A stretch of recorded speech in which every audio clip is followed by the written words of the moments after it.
Boa tarde a todas e todos. Gostaria de dar as saudações à nossa segunda edição da série de webinars 2022 do Grupo de Pesquisa Estado, Instituições e Análise Econômica do Direito da Universidade Federal Fluminense.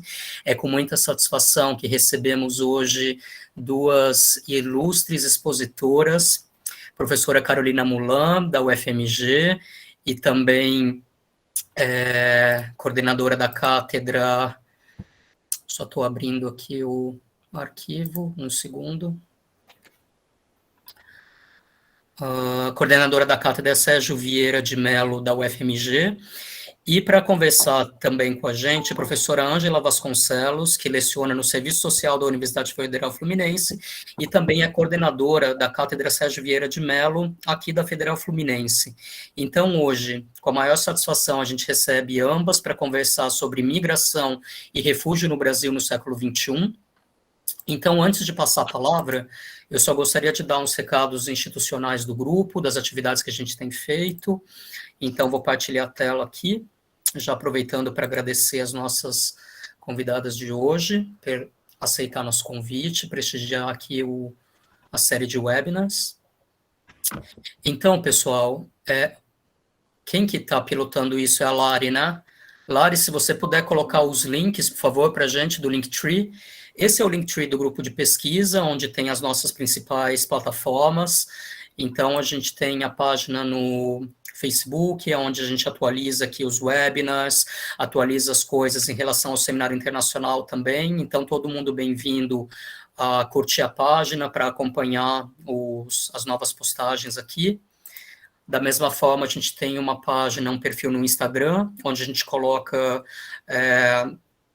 um pouco do que a gente vem produzindo, tanto em termos dos webinars, quanto das atividades relacionadas ao material do Seminário Internacional. Essa é a nossa página no YouTube, então, quer dizer, da mesma forma, né, quem tiver interesse, é só seguir a página que vocês vão recebendo as atualizações. Aqui no YouTube, a gente montou umas playlists, separando tudo por tópicos, né? Então, tem os tópicos dos webinars, onde vocês podem encontrar o material com o qual a gente interagiu em 2021. Agora, a gente está montando a pasta com as edições de 2022 também. Então, vocês encontram tudo aqui por temática, o que a gente tem trabalhado. E para receber as atualizações, basta então se inscrever no canal e aqui vocês têm acesso a tudo isso e vão recebendo também as atualizações. Esse aqui é o blog da disciplina, né, de Economia Política Contemporânea, onde a gente coloca eventos, notícias da ordem do dia. Então, também aqui, todos bem-vindos a acompanhar as atividades que a gente tem desenvolvendo. E para se inscrever aqui, é só rolar a barra até o final e colocar o e-mail aqui, e vocês começam a receber a newsletter. São ao torno de 6 postagens mensais, então não é um bombardeio de mensagem. Então, fiquem bem à vontade para interagir com a gente sobre esse conteúdo. Esse é o livro que a gente acabou de lançar no segundo semestre de 2021, sobre enfrentamento da crise pandêmica, né? Então, são artigos selecionados sobre essa temática. Então, quem quiser também, super bem-vindo para interagir com a gente. E esse é o blog do seminário, onde já estão sendo, também momento de confecção, né, dos 4 e-books resultantes do Seminário Internacional que ocorreu em setembro de 2021. Então, isso resulta em 4 e-books e mais um livro impresso que também está sendo confeccionado. Então, é com muita satisfação que estamos aí no Coming Soon, 5 livros resultantes dessas atividades que a gente tem conduzido. Então, esses aqui são os anais que a gente lançou recentemente, onde contém cerca de 100 trabalhos que foram apresentados. Isso é Open Access, então fiquem também bem à vontade para interagir com a gente sobre esse conteúdo. É em torno de 4 GTs, né? Então, são cerca de 100 trabalhos que foram apresentados, e aqui vocês podem pegar o resumo expandido do material que está sendo organizado na forma de e-book agora. E, por fim, a página do grupo de pesquisa dentro do domínio da UF, que é esse aqui, aonde a gente também partilha as atividades que a gente vem conduzindo. Todo o material que é Open Access vocês podem encontrar aqui, os e-books do ano passado, e também quem são nossos parceiros institucionais, que a gente tem estreitado relações, o Observa China, o GBRICS, The Catalyst. Então, vocês podem encontrar aqui um pouco das informações, os integrantes, o que tem pesquisado, tudo aqui disponível. Então, se puder, Lari, coloca também, por favor, o site do GPEA, assim o pessoal pode interagir com a gente em relação a isso. Bom, sem maiores delongas e agradecendo mais uma vez a gentileza da presença da Carolina Mulan aqui com a gente, bem como da professora Ângela, que vai também conversar aqui com a gente sobre migração e refúgio no século XXI. Então, passaria já a palavra, dando as boas-vindas. Carol, muito obrigado, que já é nossa companheira aqui. Passo a palavra. Eu que agradeço, Gabriel, Rafaela, todo o grupo, pelo convite. Prazer estar com vocês de novo e também de estreitar os laços. Acho que o bom desses encontros é também poder trazer, né, a Ângela aqui hoje, que eu acho que vai ser uma pessoa importante aí da UF. Estou vendo o professor César também, né, esse polo importante da pesquisa, para a integração, né, de populações migrantes e refugiadas no Rio, mais especificamente, né, na região metropolitana aí de Niterói. Tem feito um trabalho pioneiro. Então, fico feliz de também ter tido a possibilidade de aproximar vocês aí do grupo de pesquisa do Gabriel e dessa turma maravilhosa que estuda economia política, direito, segurança, China, BRICS, tem de tudo aí um pouco. A ideia do convite do Gabriel era a gente falar um pouquinho, Ângela, do tema da migração e do refúgio no Brasil. Obviamente, esse é um tema enorme, nós não temos tempo aqui para falar de tudo, né? Então me pareceu um bom lugar comum, um território comum, meu e da Ângela, começarmos a falar disso a partir da experiência mais recente do Brasil com o tema migratório, que é central para nós, né, obviamente, na política internacional, nas relações internacionais, que é o fluxo de pessoas de origem venezuelana para o Brasil. Né? Falar um pouquinho, eu acho, de como a governança desse fluxo entra na agenda migratória brasileira, um pouco da resposta brasileira a essas demandas que começam, né, essas pessoas começam a chegar no Brasil já em 2014, 2015, mas a nossa resposta é uma resposta relativamente tardia, né, institucionalizada apenas em 2018, e a Ângela também tem acompanhado de forma muito próxima esse processo, e a própria UF, né, tem trabalhado também muito proximamente com as pessoas migrantes, refugiadas que estão aí no município. Vocês que vão compartilhar, eu compartilho aqui Isso, então, só por motivo comodidade, Carol, para vocês terem mais destreza, a Vanessa vai partilhar e daí é só ir pedindo para ela vai avançando os slides. Então, Vanessa, estamos no aguardo. Então, assim, acho que a primeira coisa que eu sempre chamo a atenção quando eu começo a falar desse tema da migração para o Brasil, e se aplica à migração das pessoas venezuelanas, mas, enfim, acho que se aplicaria a quase todos os contingentes que aqui chegam, né, é pensar que o Brasil não é um destino principal, né, de grande parte desses fluxos migratórios. E aí eu estou usando o termo fluxos migratórios no sentido muito, muito lato, muito expansivo.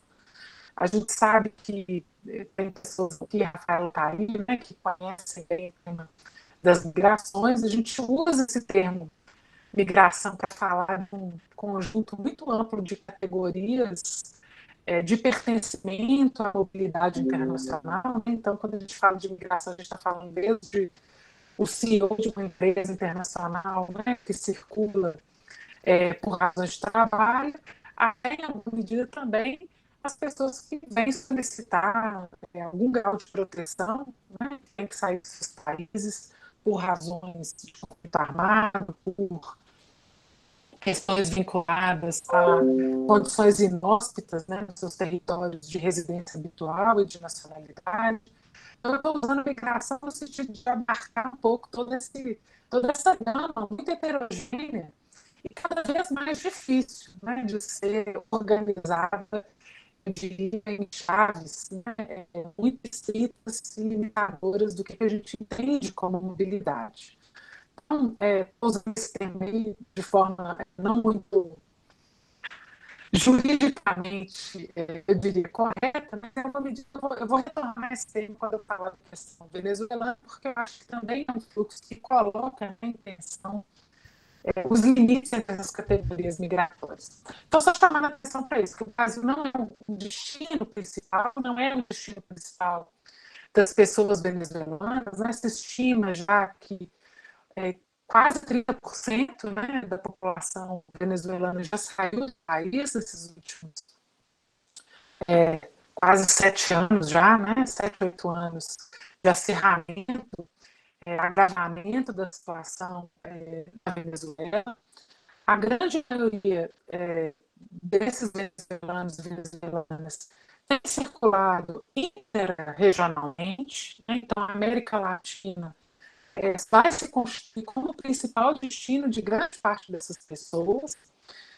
Marcado aí, esses são os dados de final, os últimos que a gente tem, que são compilados numa plataforma excelente, para quem quiser saber mais sobre essa migração. Há uma plataforma organizada por um conjunto de agências internacionais, liderada pela Organização Internacional para as Migrações, que é a R4V, e lá tem informações sobre vários dos países que têm liderado essa resposta humanitária, em particular, né, dessa resposta da América Latina e do Caribe para o fluxo de pessoas de origem venezuelana na região. E os dados de outubro, e final de outubro, são os últimos dados compilados regionalmente que a gente tem, mostram muito claramente uma tendência que a gente tem observado ao longo desses últimos 7, 8 anos, que é justamente a concentração dos países fronteiriços, né, em particular aqui, Colômbia, Peru e depois, né, Chile, Argentina e Brasil, que vão liderar esse processo de recepção. A Colômbia, por razões óbvias, né, historicamente a Venezuela recebeu muitos colombianos e colombianas, né, como você sabe, a Colômbia vive uma situação de deslocamento forçado bastante protelado, né, em função do conflito que assola o país há mais de 5 décadas, em algumas regiões de forma mais intensa que outras, mas todo mundo isso vai constituir um fluxo, né, transnacional entre os dois países, muito forte, inclusive, né, com gerações de famílias que vão habitar e circular essa zona fronteiriça. Historicamente, né, a Colômbia vai ser um destino, a Venezuela vai ser um destino importante para as pessoas que se deslocam, né, por motivos inclusive forçados da Colômbia, e vice-versa, né, na última década. Em segundo lugar, o Peru, e só depois, né, o Brasil. A estimativa mais recente que eu consegui olhar esses dias, né, de mais de 320 pessoas que já circularam pelo território brasileiro, de origem venezuelana, das quais se estima que metade, de fato, permaneceu no Brasil. Então, a gente tem aí uma estimativa em torno de 160 a 180 mil pessoas que continuam, né, venezuelanos de origem venezuelana que continuam no Brasil. Pode passar aí, por favor. A principal resposta brasileira, certamente acho que a Angela vai falar um pouquinho disso, né, que vai se institucionalizar a partir de meados, né, de 2018, é a famosa, né, Operação Acolhida. A Operação Acolhida vai ser criada pelo então governo Michel Temer como uma tentativa, né, de dar alguma resposta mais centralizada ao atendimento, à demanda, né, que vai ser colocada pela presença dessa população venezuelana no Brasil, pela especificidade também, eu acho que é importante pontuar isso, dessa presença, na medida em que ela vai estar muito concentrada na fronteira norte brasileira, em particular no estado de Roraima.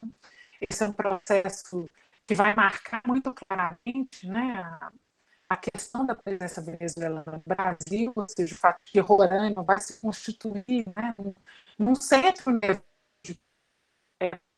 fluxo e, portanto, vai concentrar, vai fazer, né, um conjunto de demandas, inclusive ao governo brasileiro, que até então lidava com o tema migratório a partir de múltiplas fronteiras, né? Por exemplo, no caso da migração haitiana e colombiana, a gente vai ter outras fronteiras amazônicas que vão ser importantes, né? Em particular a chamada La Cabeça, né? A fronteira lá de Tabatinga, dessa região de São Gabriel da Cachoeira, né? Que é uma fronteira do estado do Amazonas, chamada Tríplice Fronteira entre Colômbia, Peru e Brasil.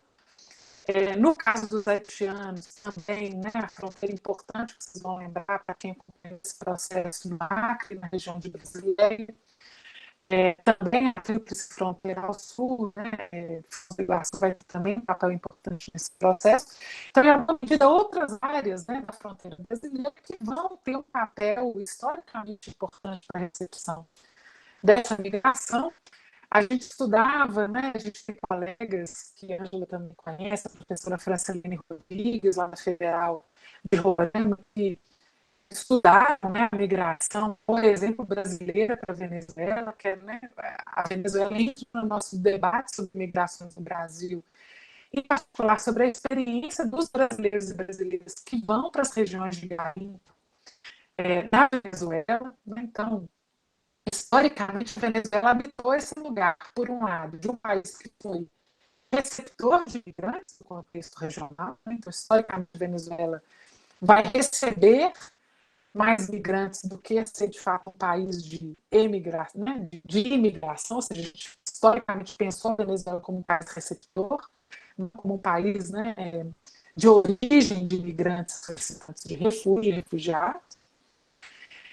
E vai ser um país importante para nós por conta dessa migração brasileira, em particular para o garimpo, e também para os fluxos de migração indígena, que eu não vou falar muito aqui, mas que vai ser também um tema importante no debate sobre a migração venezuelana para o Brasil. Né? A gente sabe que há uma proporção importante de pessoas de origem indígena, em particular da etnia rural, que vão chegar no Brasil e vão gerar uma série de outras demandas que também vão ser novas, né, para a política migratória no Brasil.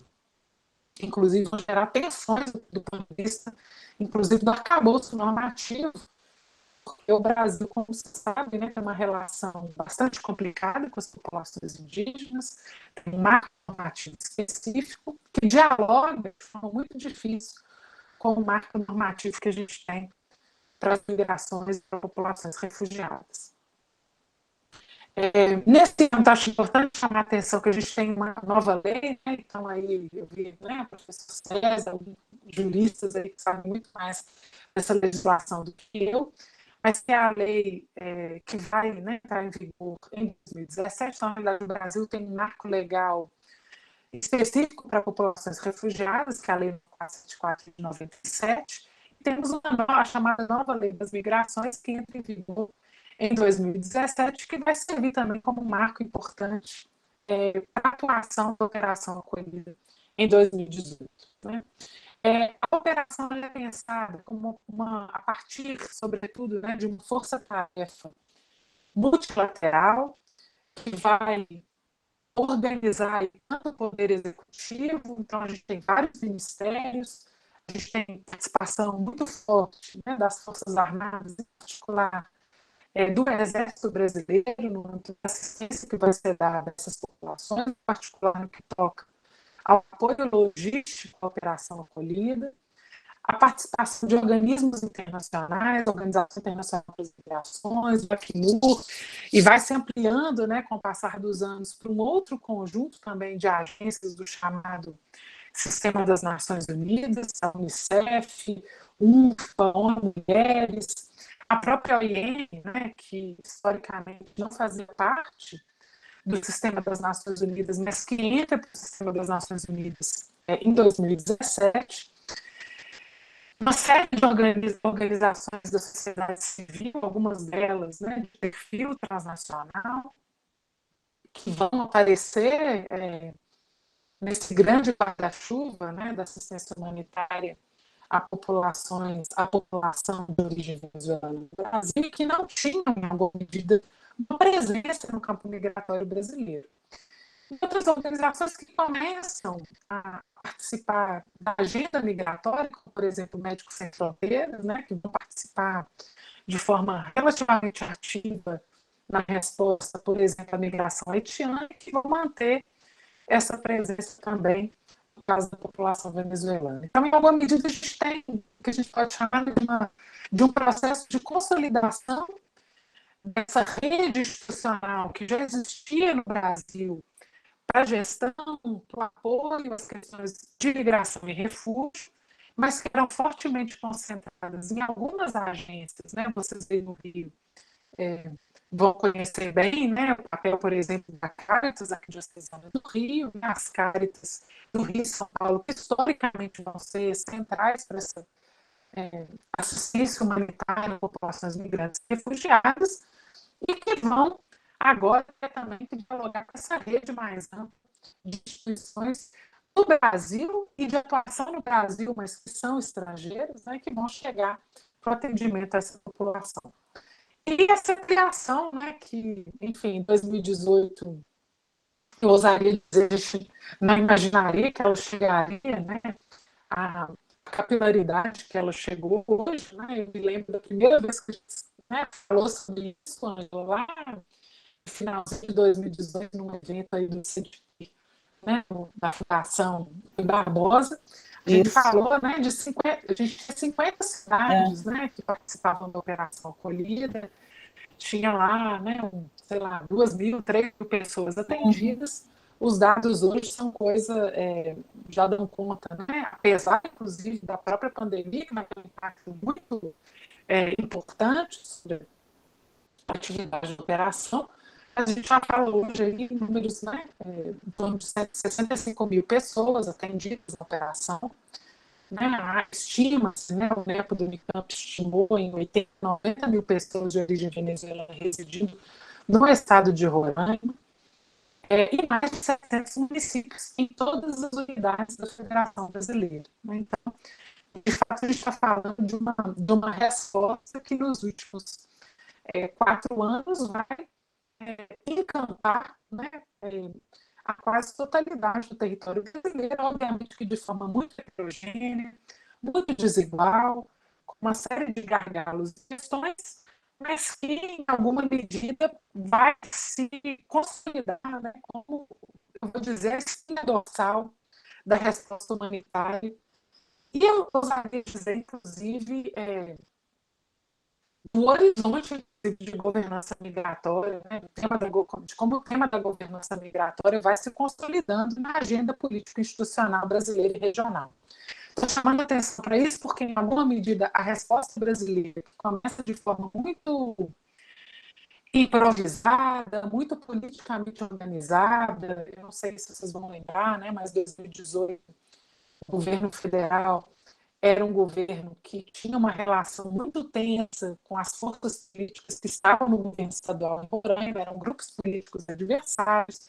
Então, em alguma medida também, a operação vai ser costurada num contexto de disputa política nacional, estadual, municipal, no caso de Boa Vista, né, um imbróglio político importante que vai modular um pouco do porquê a operação se desenha da forma como ela se desenha, mas que em alguma medida vai servir de modelo hoje. Né? Eu acho que isso é importante chamar a atenção para a gente que trabalha o tema no âmbito regional e internacional, que vai servir de vitrine humanitária do papel brasileiro, né? Vai ser um ponto importante de ocupação, inclusive, de contingentes militares que já tinham alguma experiência humanitária, no caso brasileiro, em particular, né, que participaram da experiência brasileira no Haiti. Então, muitas das pessoas que estão hoje, né, que participaram da Operação Acolhida, vão ser contingentes que participaram da Operação de Paz da MINUSTAH. Né? Então, tem algo aí a ser estudado, né, sobre a conversa entre o humanitarismo, a participação militar brasileira em operações de paz e gestão migratória do fluxo de venezuelanos. Acho que esse é um tema ainda muito subexplorado, né, na nossa literatura. E, a uma medida, a operação acolhida vai ser hoje, né,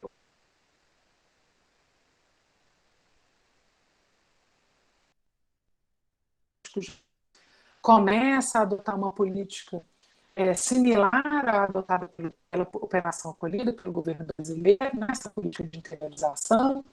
Há discussão, negociações também, me parece, com Chile e Peru, para adotar políticas similares. Né? Então, é importante chamar a atenção para como a experiência brasileira vai ser utilizada como um marcador também para o tipo de resposta regional que, inclusive, as organizações multilaterais, aqui em particular, né, o Acnur e a OIM, vão avançar para a região. Pode passar para mim, Vanessa, por favor. Senão... Então, a Operação Acolhida, eu acho importante chamar a atenção. Né? Ela tem um tripé muito claro, que já está desenhado desde o seu início, lá em meados de 2018. Né? Um primeiro né, ponto desse tripé, que é o ordenamento de fronteira, e isso vai, de fato, se consolidar, eu diria, ao longo desses últimos 5 anos, né, já 2018, 4, 5 anos, né, que essa operação vai se desenhando. Inclusive, do ponto de vista da Constituição, do que eu e um colega da PUC chamamos, né, de uma infraestrutura humanitária nas regiões de fronteira, né, com postos de triagem, recepção e controle, postos que vão se constituir, inclusive, em alguns núcleos de atendimento que não existiam, né, até então, os chamados NURINs. Hoje há outros módulos, né, de infraestrutura humanitária que vão viajar para diferentes municípios e regiões brasileiras, o ATM de Manaus hoje, né, ou seja, de fato, eu acho que a gente vai ver a constituição nesses últimos anos de uma assemblagem dessa infraestrutura logística humanitária que vai começar em Roraima e que vai viajar, né, para outras regiões brasileiras. Então, algo que nós, das relações internacionais, já chamávamos a atenção no início da década de 90, quando falávamos, né, de governança migratória, que é uma concepção de fronteira como ponto, né, e não mais como zona territorial. E eu acho que um pouco do que o Brasil tem vivido é justamente isso, né, essa fronteira que vai viajando a partir desses nódulos que vão se constituir hoje em nódulos espalhados nesses 700 municípios que vão receber essa população no Brasil. Né? E a partir de diferentes hubs e pontos da Polícia Federal, né? Das diferentes redes, né? Da assistência social, que a Ângela pode falar com mais propriedade do que eu, dos espaços de recepção e regularização migratória, de atendimento das demandas humanitárias, de inserção laboral dessa população.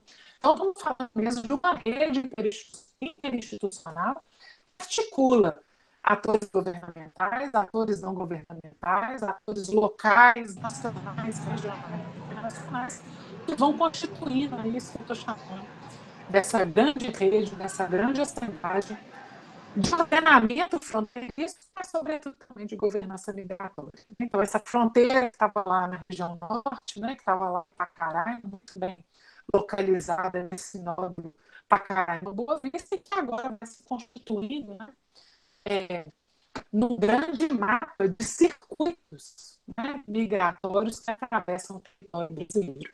E esses circuitos vão permitir também produzir essa segunda chave, esse segundo elemento importante do tripé da operação, que é o tripé da regularização, que eu estou chamando aqui barra proteção, né, da separação e organização um pouco desse fluxo migratório, e me permite aqui chamar a atenção para como essas categorias, né, que a gente usa para pensar a mobilidade dessas pessoas é utilizada. No caso brasileiro, né, a gente vai trabalhar, eu diria que é o caso brasileiro, mas, de novo, né, essa é uma tradução específica do Brasil de processos que não são exclusivos nossos, né?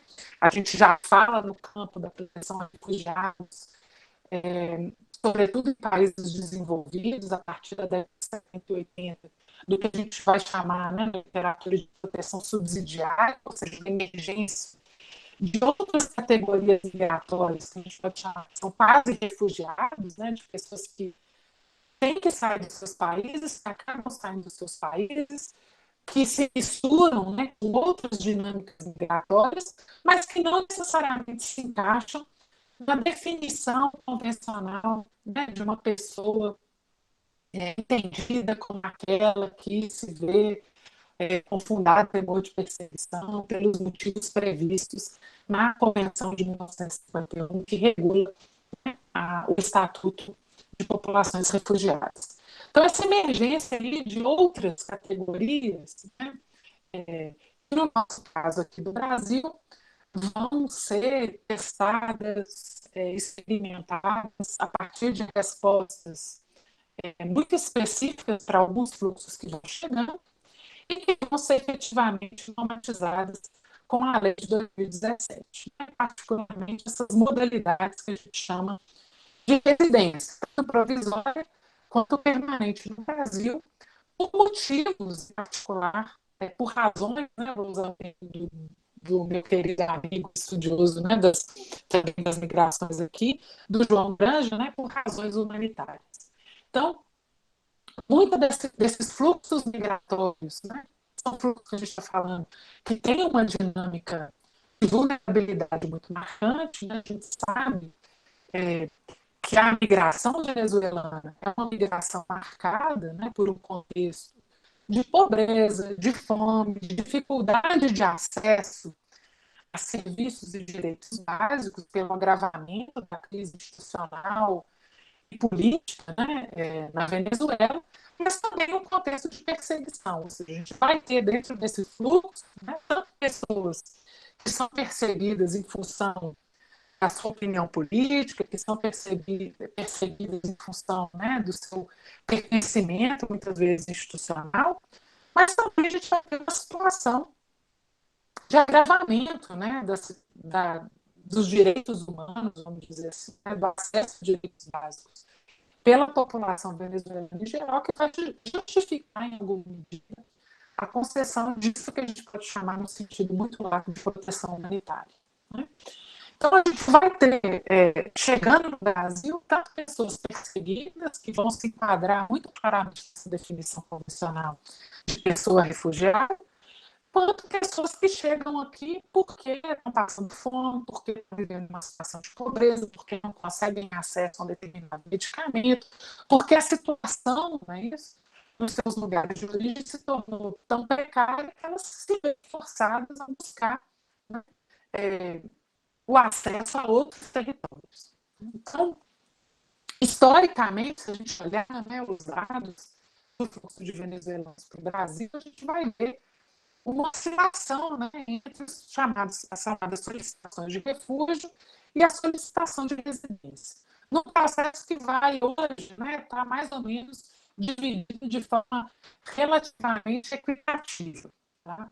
Então, a operação acolhida, em alguma medida, vai ser pensada como um instrumento que vai facilitar ou permitir alguma forma de organização desse processo que a gente chama de regularização migratória dessa população. E essa regularização vai ser feita por meio da modulação entre, eminentemente, essas duas categorias migratórias. Né? A concessão, por um lado, da proteção do estatuto, né, de refugiado, a parte dessa população que aqui chega, e a concessão da residência, tanto provisória quanto permanente. Né? E aí isso depende também, obviamente, do tempo que essas pessoas permanecem no Brasil, né? E a possibilidade de transição da modalidade de residência provisória para residência permanente.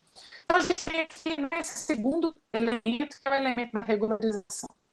E o terceiro, que pode passar, por favor, que é o abrigamento, né? Ou seja, a assistência humanitária propriamente dita. Pode passar para mim, Vanessa, depois eu volto a essa imagem.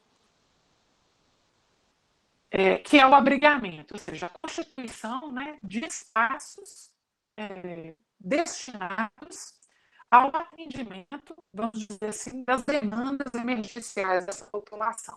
Né? Não sei quantos de vocês conhecem o estado de Roraima, né? Ângela já foi várias vezes, pode falar também dessa experiência, né? Mas Roraima tem uma população relativamente pequena, né, serviços públicos também muito precários. Quando esse fluxo começa a chegar, por exemplo, para Caraima, essa foto aí de cima, lá do posto de triagem, para Caraima tinha, né, uma população urbana de 5.000 pessoas e estava recebendo, né, todos os dias 200 pessoas que chegavam, né, diariamente, entre 2017 até, né, 2019. Então, a gente está falando de uma sobrecarga enorme, de fato, para um estado, né, para um conjunto de municípios. Roraima tem, no total, 15 municípios. Né? Roraima tem um hospital público geral. Né? Roraima tem uma UBS, uma unidade básica de saúde apenas, que não dá conta, né, do atendimento para a população local. Então, muita da lógica, né, do abrigamento vai ter como foco, num primeiro momento, apoiar o atendimento a essas demandas emergenciais. Aí a gente está falando, né, de um lugar para dormir, de um acolhimento mínimo, de alimento, de atendimento, né, à saúde para grupos em situação particularmente vulnerável. A gente está falando aqui, por exemplo, de pessoas com doenças crônicas, de idosos, de deficientes físicos, né, de pessoas que chegam, por exemplo, em situação de desnutrição grave, né, de grávidas, de crianças menores, de menores desacompanhados. Então, uma situação de fato humanitária que vai demandar algum tipo de resposta. Né? E isso vai se dar a partir da lógica do abrigamento, que, de novo, é uma lógica clássica, né, da política de atendimento humanitário internacional. Né? Quando a gente pensa na figura dos refugiados, a gente pensa historicamente nessa figura, né, do campo de refugiado, né, desse espaço de contenção espacial, contenção territorial, né, como talvez a resposta mais tradicional para que as agências humanitárias consigam, né, de fato, prover isso que eu estou chamando aqui de humanitarismo mínimo, né, de atendimento dessas demandas mais emergenciais. É óbvio, né, que essa lógica da contenção territorial, ela historicamente foi pensada como uma lógica provisória, temporária. Né? A ideia é que essas pessoas pudessem, né, eventualmente, serem integradas em outros espaços. A gente sabe que no plano internacional, muitos desses espaços de contenção vão se tornando espaços, né, permanentes. Não vai ser diferente, né, no caso da situação de abrigamento no Roraima. Né? Muitos desses abrigos que foram pensados como abrigos provisórios vão se tornando espaços, né, quase constitutivos, inclusive, da arquitetura urbana de Boa Vista, de Pacaraima, porque não dizer, né, das outras cidades que vão passar a receber também essas populações migrantes, e em algumas situações vão, de fato, se tornar espaços de contenção, de imobilização, né? A gente pode falar de imobilidade na mobilidade, né?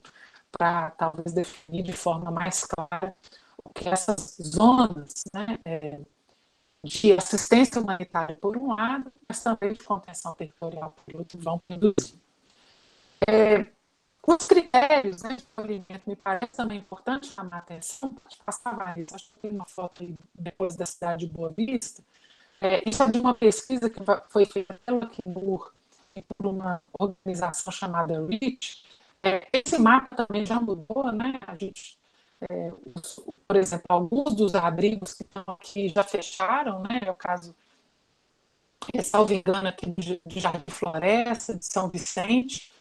Foram criados novos abrigos, então aqui está só Rondon 1, onde a gente já tem Rondon 2, Rondon 3, Rondon 4.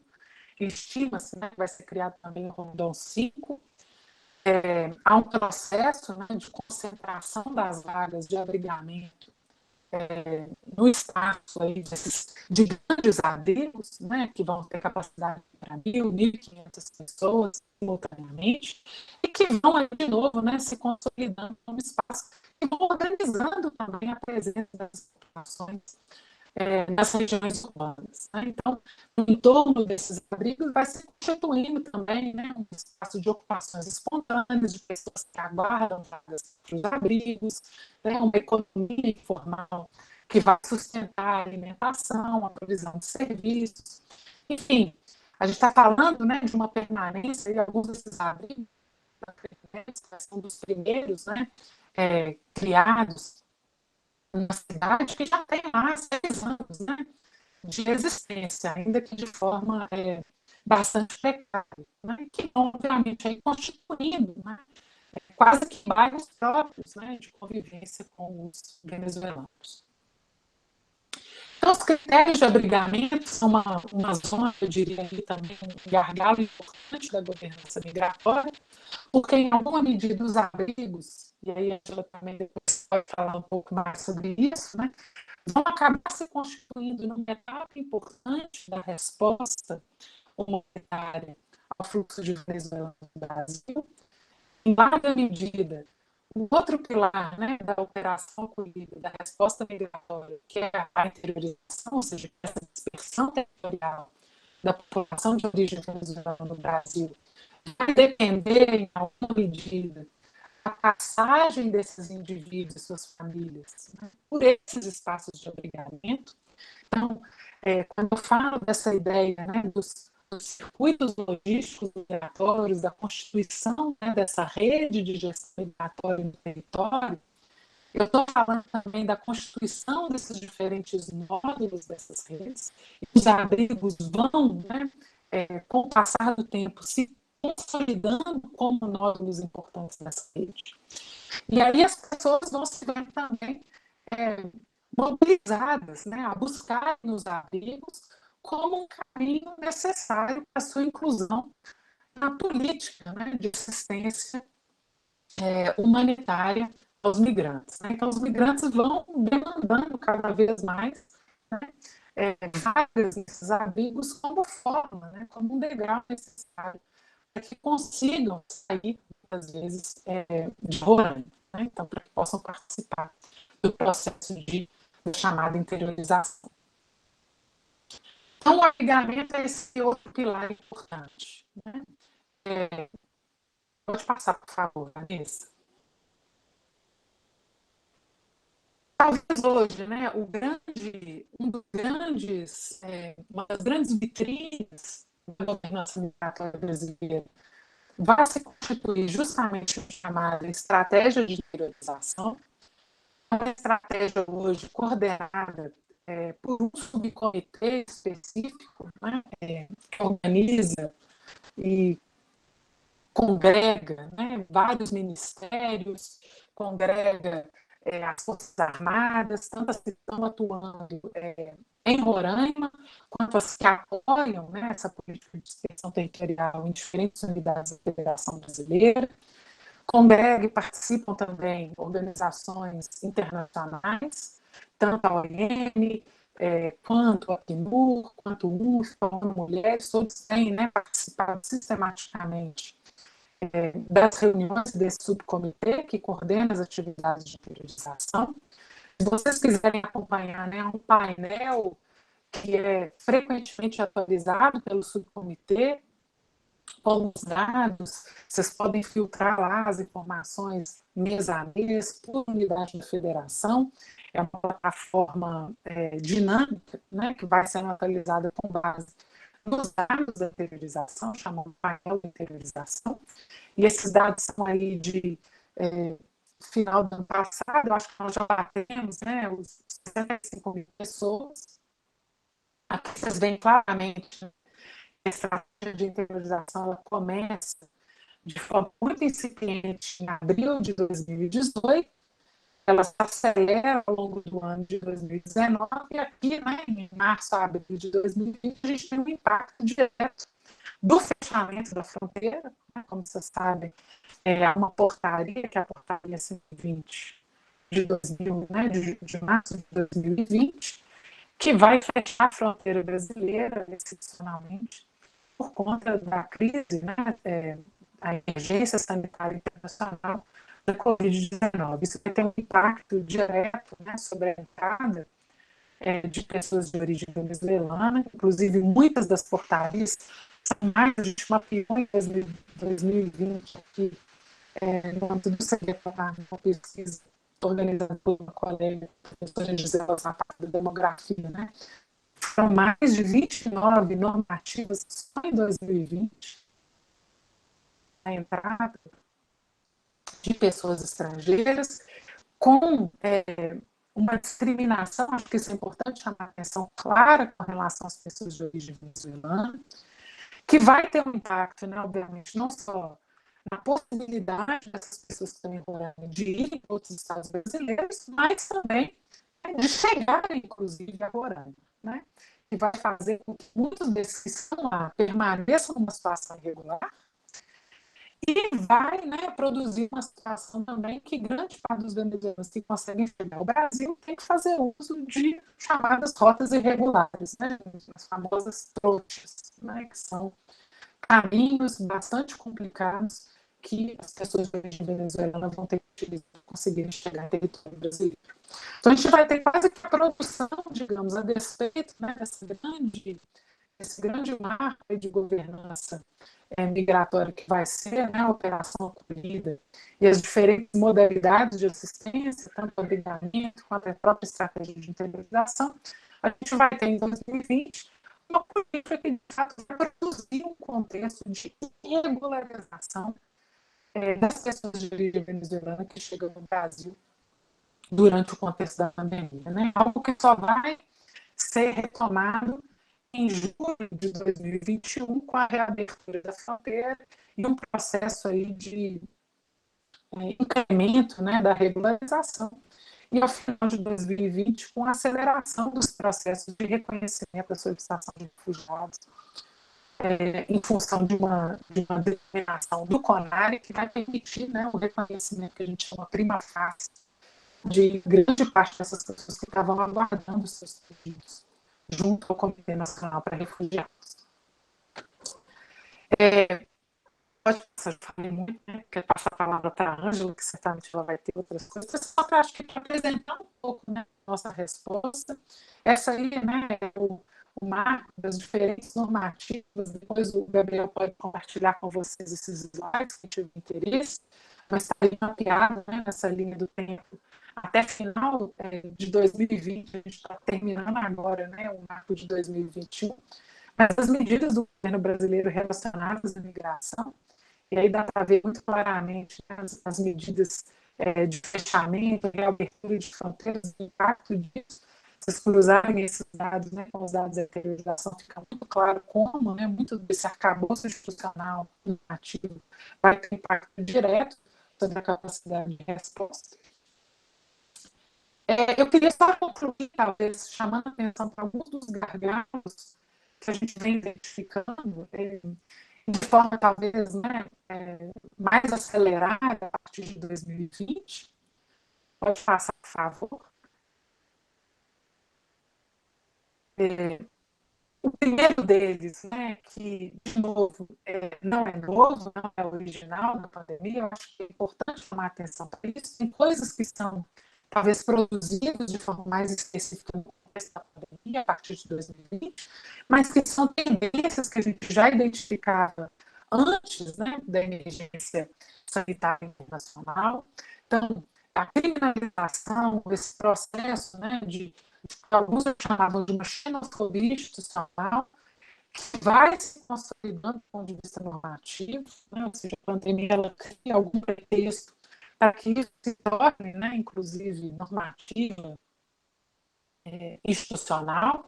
Eu acho que o estudo, né, desse projeto também mostra muito claramente isso no caso brasileiro, né, como essas portarias e a justificativa da pandemia vai se tornando, né, um instrumento importante, não só para o governo brasileiro, a gente poderia, né, há estudos já mostrando isso para outros países, né, vai ser utilizado como justificativa para, né, a discriminação de pessoas provenientes de determinados países e nacionalidades. De novo, não é algo novo, né? Há muitos estudos já mostrando como esse tema da saúde, né, uma certa vigilância sanitária vai se comportar também dentro de um discurso, né, de xenofobia em particular, especialmente no caso da governança migratória.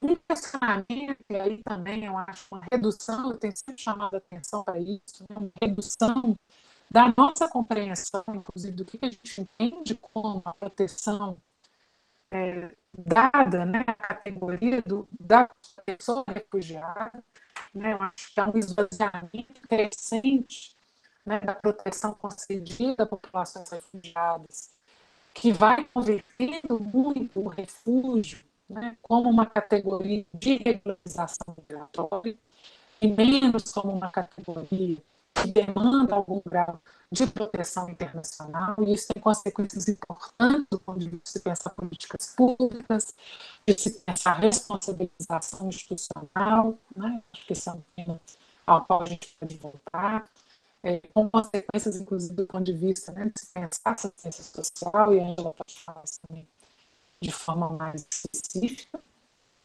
Pode passar, por favor, Vanessa. Eu acho que os gargalos importantes também, que vão ser acirrados com a presença venezuelana no Brasil, problemas de coordenação, e aí, de novo, né, a escala territorial, a gente está falando, obviamente, no caso brasileiro, né, de um país muito heterogêneo, com disparidades regionais muito importantes, e com dificuldades, né, de coordenação, são naturais, por um lado, de um processo, né, que vai envolver uma escala e um escopo desse tamanho, né, mas ao mesmo tempo que já vão aparecer inicio dessa resposta quando ele ainda era um problema, digamos, numa escala mais gerencial. Né? Isso tem a ver com problemas históricos de formulação de política pública no Brasil. Né? A gente tem, de fato, dificuldades importantes e questionamentos importantes, porque a questão migratória, a gestão migratória, ela é pensada, sobretudo, no âmbito nacional, né? E as políticas públicas e sociais são pensadas no plano estadual e municipal. Então, a gente tem uma série de tensões que emergem dessa relação complicada, com o atravessamento, obviamente, de dinâmicas e atores, né, internacionais e regionais. Então, essa questão multiescalar, ela é, eu diria, amplificada, né, para o caso da gestão migratória, dos temas de mobilidade internacional. Há, de novo, também questões estruturais de desigualdade, no caso brasileiro, que atravessam temas de gênero e raça, que vão ser complicados, né, pela questão do pertencimento nacional, do pertencimento étnico, da própria, né, modulação, digamos, dessas identidades em função da experiência migratória, né, como que essa figura do estrangeiro, né, da pessoa estrangeira, vai se agregar e se acoplar a outras chaves de discriminação, que já são marcantes, né, para a experiência brasileira. Não podemos deixar de mencionar o tema da militarização da governança. E aí, de novo, né, eu acho que a militarização da governança migratória é também reflexo de um processo de militarização da sociabilidade, né? Isso é muito evidente no caso brasileiro, mas, de novo, não é especificidade nossa. Né? A gente pode olhar a experiência de muitos países desenvolvidos, ricos, com a gestão migratória, experiências que foram altamente militarizadas. Né? O caso europeu, o caso norte-americano, né? Como é que a gestão migratória ela vai ser não só militarizada, como também privatizada, que é um outro elemento que eu acho que a gente precisa chamar a atenção. Né? A produção dessa infraestrutura logística humanitária para a gestão migratória no Brasil vai ter também o cruzamento de uma série de interesses privados que passam pelas companhias aéreas, que passam pelos provedores de serviço, de telecomunicações, né? Para por exemplo, parte do processo de criação dessa infraestrutura diz respeito a, por exemplo, serviços, provisão de serviços de internet. No Pacaraima não tinha uma rede 4G, vai ser instalada uma rede 4G na cidade por conta das demandas de envio dos dados biométricos dessa população que vai chegar na área de fronteira. Então, há uma série de questões que vão se intercruzando, né, se encontrando nessa gestão migratória e que vai se, eu acho, se acirrando, né, com o protocolamento, digamos, né, desse fluxo, particularmente no caso brasileiro, com consequências para o sistema de refúgio, né, não menos importante, a digitalização crescente. Hoje, né, os processos de solicitação de refúgio estão sendo todos feitos, né, de forma online, por meio de uma plataforma que é o Sisconare, que é algo, por um lado, positivo, mas, por outro, né, também vai dificultando o acesso. A gente sabe que a questão do acesso digital é também profundamente desigual para essas populações migrantes. A gente está terminando uma pesquisa grande, um survey grande, sobre essa população interiorizada e abrigada em Roraima, e os dados, por exemplo, de acesso à internet são chocantes do ponto de vista dos abrigados, né? Assim, majoritariamente eles não têm acesso à internet, e em parte porque essas pessoas estão em situação de vulnerabilidade econômica muito clara, né? Então, a primeira coisa que elas fazem é justamente vender os seus celulares, dependem muito largamente da infraestrutura que é fornecida nesses espaços. O que faz com que essa mediação digital também acabe sendo feita por essas agências humanitárias. Então, uma série de questões também de acesso a direitos, de confidencialidade dos dados, enfim, tem toda uma discussão, né, sobre a política dos dados aqui, que vai ser muito central para a dinâmica da proteção também das populações refugiadas e imigrantes. Então, vou caminhando para o encerramento, acho que já passo aí para a Ângela, fica meu contato, né, para quem quiser trocar mais figurinhas. E peço desculpa por me alongar talvez demais, né, mas... E depois, Gabriel, passa para o pessoal, por favor, fica disponível aí os slides. Obrigada. Carol, excelente apresentação. É incrível a sagacidade ou a destreza que você tem de falar de coisas tão, assim, espinhosas mesmo, com uma serenidade, né? Então, incrível, porque mexe com relações internacionais, mexe com direito, mexe com economia, porque está envolvendo tanto a esfera local, quanto tangenciando o que é conhecido como paradiplomacia. Incrível o rol de variáveis que entram nessa discussão e como é pertinente o modo como você traz esse debate, Carol. Então, queria agradecer muito. E antes de passar a palavra para Ângela, a gente gostaria, né, Rafa, de fazer um registro, né, com os participantes, convidar todo mundo para abrir a câmera, para a gente ter um registro da atividade de hoje, honrando mais uma vez todos os que estão participando aqui com a gente. Então, nós vamos dar um minutinho, só para todo mundo poder abrir a câmera, e a Rafa, no 3, vai nos avisar, então. Rafa, te passo essa condução. Tá, então vou aguardar um pouquinho, pessoal, para abrir a câmera, para eu pegar todo mundo. Isso. Aí eu vou, quando eu falar 1, 2, 3, a gente faz o print screen. Então, gente, ó, vamos lá então. 1, 2, 3. Perfeito, foi ótimo. Rafa, muito obrigado. E, Carol, obrigado novamente pela clareza e pela relevância do tema. Sem maiores delongas, passo então para a professora Ângela Vasconcelos, que vai levantar alguns pontos também sobre essa temática aqui junto com a gente. Professora Ângela, bem-vinda, passo a palavra. Boa noite a todos, todas e todes. Muito obrigada, Carolina.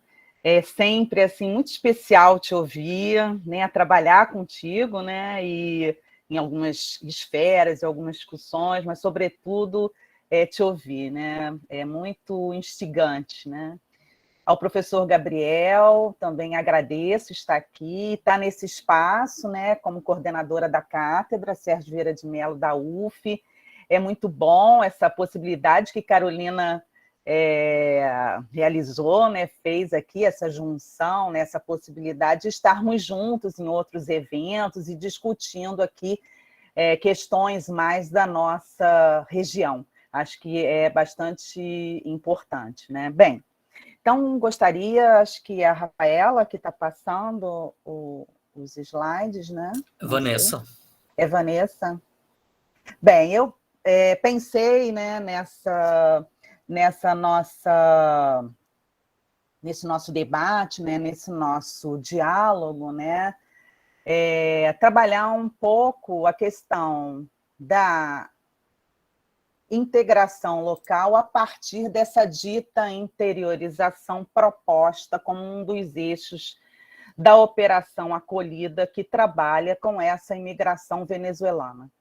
Creio que Carolina já fez assim um painel bastante potente, né, dessa governança da imigração venezuelana, especialmente, né, que é diferenciada de outras migrações que tivemos, até mais recentes, como a haitiana e a síria, mas essa marca da interiorização, do abrigamento e dessa segurança de fronteira, propostos aí como eixos da Operação Acolhida, é uma nova dinâmica nessa migração brasileira, nesse processo de imigração brasileira, né? Então,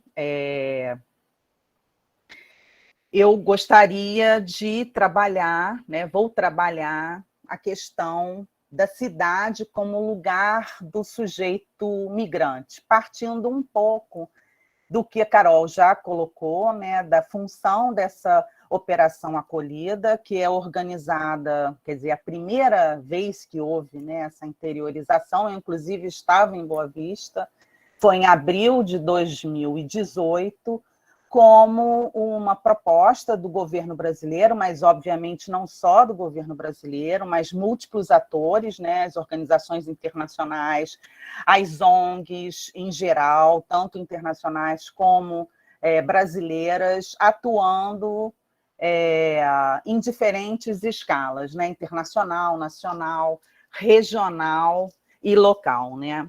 Essa atuação, né, em primeiro lugar, na entrada, né, ali em Pacaraima, não sei se as pessoas conhecem, mas Roraima em geral e Pacaraima em particular, né, na verdade, Roraima é um dos estados brasileiros com o menor índice de desenvolvimento humano. Pacaraima é também uma das cidades com menor de IDH do Brasil, né?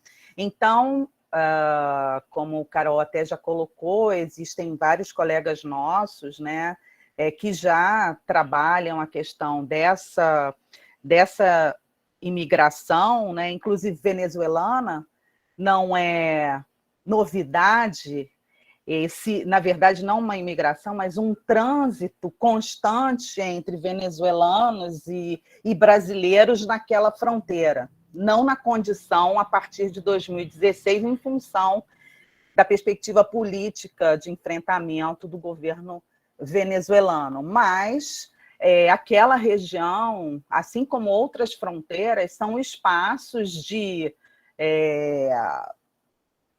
vamos dizer, são espaços de conflito, mas também são espaços de relação, inclusive econômica, como no caso daquela região, Pacaraima, a fronteira com Santa Helena de Iarém, que é uma cidade venezuelana, antes dessa, vamos dizer assim, dessa imigração, desse deslocamento forçado venezuelano para vários países, inclusive para o Brasil, como já sinalizou também a Carol, né? Bem, em 2016, final de 2016, essa imigração ela já vai acontecendo, né? Inclusive, essa imigração ela inicia, sobretudo, com indígenas, né? E depois, mais com a classe média e, posteriormente, afinal, 17 e 18, com a população mais em situação de vulnerabilidade ocasionada, inclusive, por essa crise da Venezuela, né? Bem, então, o que vamos encontrar naquele espaço, né, de Pacaraima e Boa Vista é uma população local e regional já em situação de vulnerabilidade que vai receber outra população, uma população que, de um lado, pede refúgio e, de outro lado, pede o visto de residência temporária. Tanto que, nessa infraestrutura construída na fronteira, como Carolina bem indicou, essa infraestrutura ela tem diversas organizações internacionais, o Ministério da Cidadania, inclusive organizações desse sistema ONU, né, como a Unicef, por exemplo, a OIM, o Acnur, que vão receber, quer dizer, no início, inclusive, em 2018, essa diferenciação na entrada, né, era feita, a OIM recebia as pessoas que estavam solicitando a residência temporária, então elas ganhavam uma fitinha no pulso de uma determinada cor, e o Alto Comissário das Nações Unidas, que recebia aqueles que solicitavam refúgio, também as pessoas ficavam com uma outra fitinha no pulso. Então, assim, nós lá, quer dizer, eu estive lá, a Carol também, né?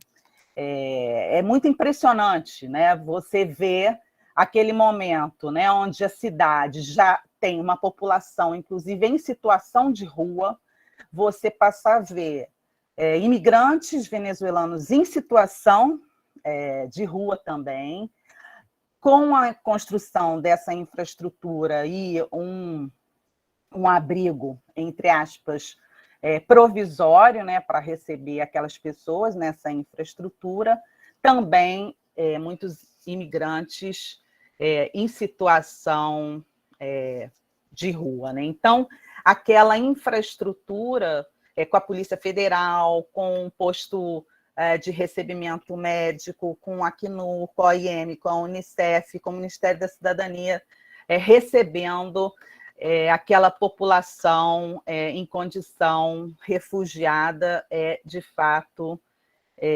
bastante impactante, né? Já no final de 2017, e aí, claro, com a construção dessa infraestrutura em 2018, igualmente impactante, inclusive com a caminhada dessas pessoas a pé desde 2017, né? Para Boa Vista, né? Então, caminhando aí 200 quilômetros, né? Numa condição, enfim, Roraima, Boa Vista, Pacaraima é até mais fresco, mas geralmente a temperatura é de 42, 43 graus, né? Então, assim, toda essa situação de vulnerabilidade que acompanha esse imigrante desde a sua saída, por razão de perseguição, por razão econômica, pela situação de crise venezuelana. Ele, no trânsito, também, uma situação de vulnerabilidade, muitos pagam, enfim, para os coiotes, para chegar na fronteira, né?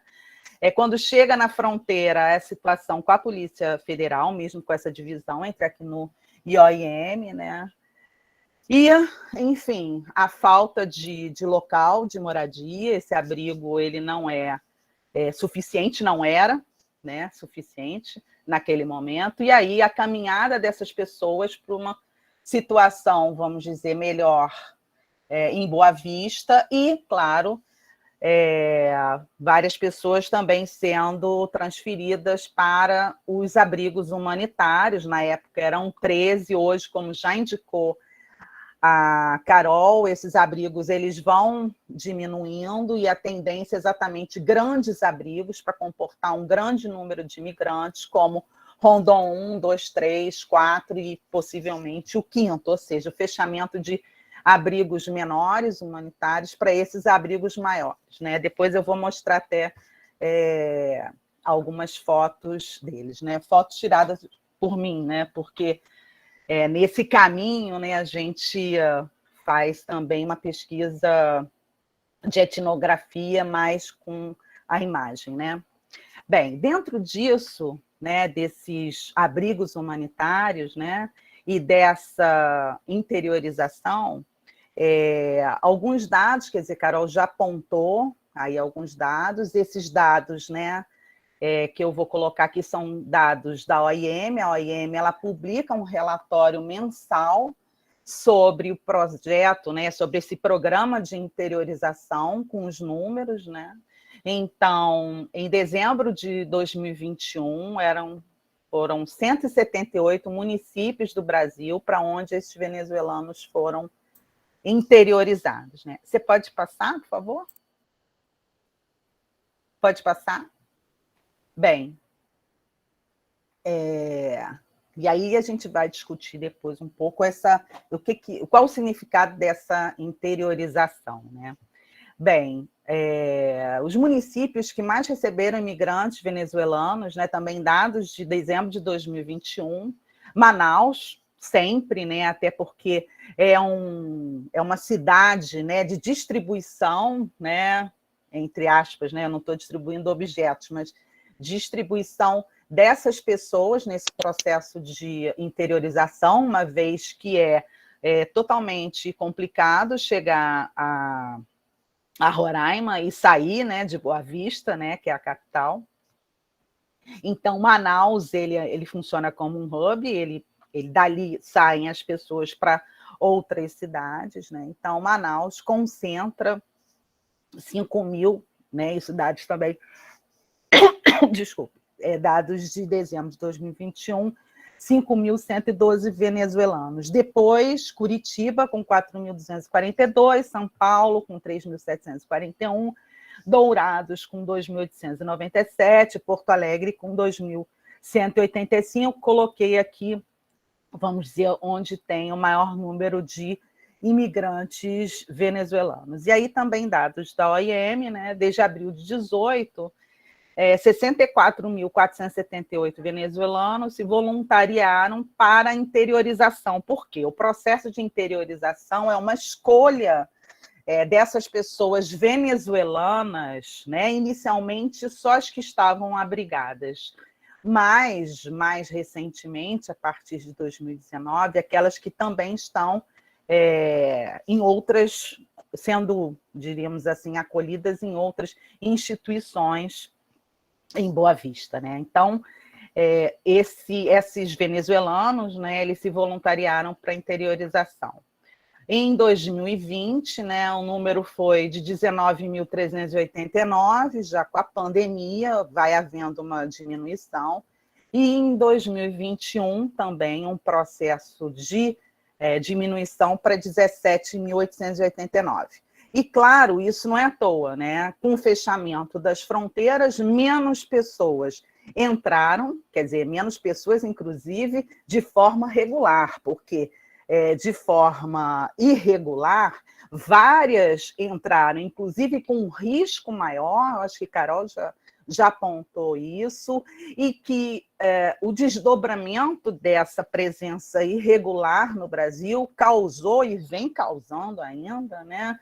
Em menor medida, porque houve aí um trabalho enorme da Defensoria Pública da União, né, para o reconhecimento desses venezuelanos, né, de forma regular, porque, como irregulares, né, eles não conseguem acessar os direitos, né, de políticas públicas no país. Se já é difícil acessar de forma regular, irregularmente é mais difícil ainda, né? Então, em 2021, também menos pessoas foram para outros estados. Você pode passar um pouquinho? Bem, em relação às ações de interiorização, e aí eu estou apresentando para vocês vamos dizer assim, um quadro mais geral que está planejado, né, dentro dessa operação acolhida, né, e que enfim, organizado e também monitorado pelo subcomitê da Operação Acolhida, um dos subcomitês da Operação Acolhida, né? Então, as ações de interiorização, enfim, essa interiorização ela pode ser de cunho institucional, que é transferência de abrigos de Boa Vista para abrigos mantidos pelo poder público no interior do país. E aí já vai uma primeira observação, né?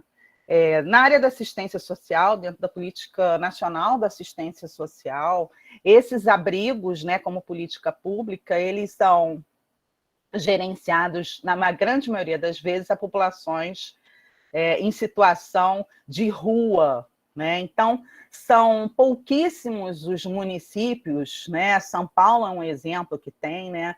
Um abrigo para a população imigrante, né? Então, além de serem num número muito pequeno, esses abrigos, eles inicialmente são organizados para a população em situação de rua, que tem um perfil bastante diferenciado dessa população imigrante, que, claro, ela está em situação de vulnerabilidade e, obviamente, também tem que ser atendida pela política de assistência social no país, através do Sistema Único da Assistência Social.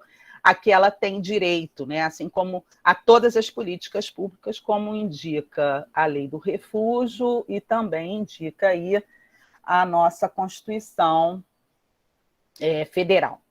Bem, uma outra ação de interiorização é reunificação familiar. Isso, de fato, tem dado uma grande possibilidade de pessoas virem para cá, venezuelanos virem para cá posteriormente, né? Mas ele tem que ter, de fato, ele tem que ser considerado um refugiado, né, dentro da legislação. Então, o imigrante tem algum familiar que pode recebê-lo ou integrá-lo na sociedade. A reunião social, né? Ela ocorre através de parcerias com as instituições civis, as organizações civis, entre elas, e aí, enfim, porque tem tido uma presença bastante comum desde 2017, 2018, né? Com os jesuítas, os mormons que participaram desde o início, inclusive na área da aviação, né, para tirar as pessoas, né, para levar as pessoas, né, a Azul, por exemplo, Companhia Azul, de Boa Vista para outros municípios, né, e a Rotary Club do Brasil. O imigrante é encaminhado de um abrigo para outro em determinado estado, né? E esse abrigo não necessariamente é um abrigo do governo, pode ser um abrigo, inclusive, dessas igrejas. E que, de fato, depois eu vou falar aqui no Rio de Janeiro, nós não temos qualquer controle sobre isso, né? Então, aqui no Rio, por exemplo, tivemos, né? Está em curso o processo, né, pela Defensoria Pública do Estado, né, a averiguação de imigrantes que são venezuelanos, que são tirados, né, por livre e espontânea vontade de Boa Vista, direto para esses abrigos, né, em algumas cidades, o Rio também dentre elas, né, e que chega aí submetido a trabalho escravo, dentro desses abrigos, quer dizer, não tem um controle, não tem uma vigilância, né, vamos dizer assim, maior do sistema da operação acolhida. Isso vai depender da organização em relação à migração e refúgio de cada cidade, de cada região, de cada estado, né?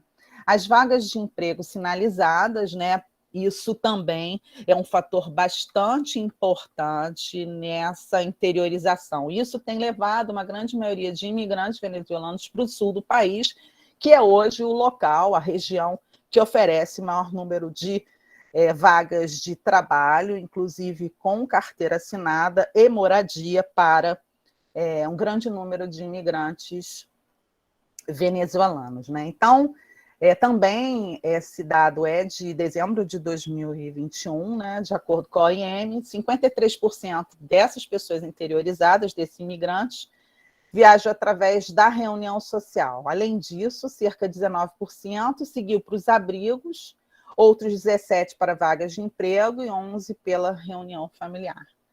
Pode passar, por favor? Larissa? Obrigada. Bem, então, como nós temos pouco tempo, né, eu queria trazer um pouco a experiência nessa interiorização, experiência essa que nós vivemos, né, enquanto participantes, quer dizer, nós da Cátedra Sérgio Vieira de Mello, nós integramos um comitê, que é o CEIPARM, é um comitê executivo, né? É um comitê que trabalha políticas de atendimento em atenção a migrantes refugiados do Estado. Esse comitê ele é ligado à subsecretaria, é uma subsecretaria de Direitos Humanos, que é uma subsecretaria da Secretaria de Direitos Humanos e Assistência Social do Estado do Rio de Janeiro, né? Bem, na cidade do Rio de Janeiro, né? E aí, quer dizer, quando nós estamos falando aqui de Operação Acolhida, quer dizer, Carolina falou da Operação Acolhida, eu também estou falando da Operação Acolhida, essa interiorização que nós estamos falando dentro da Operação Acolhida.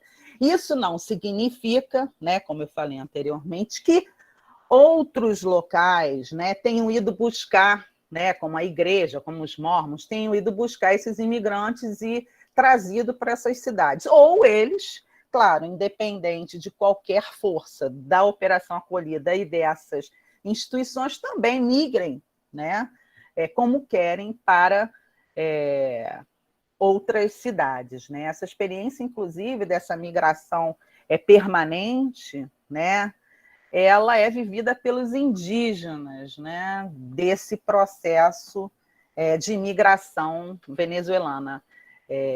Eu não estudo esse tema, mas o Carol levantou, é bastante importante e tem tido bastante publicação, assessorias, inclusive da OIM, do Acnur, da própria Universidade Federal de Roraima, que tem uma unidade exclusiva de trabalho, onde estudantes e professores são indígenas e desenvolvem pesquisas com os povos originários, entre eles os indígenas. Quer dizer, essa questão dos indígenas, ela tem sido bastante importante, mas também tem trazido muitas questões para nós que estamos nas cidades. Por quê? Os indígenas, eles migram totalmente independente da lógica da interiorização, qualquer lógica que nós, que não somos indígenas, temos outra cultura, possamos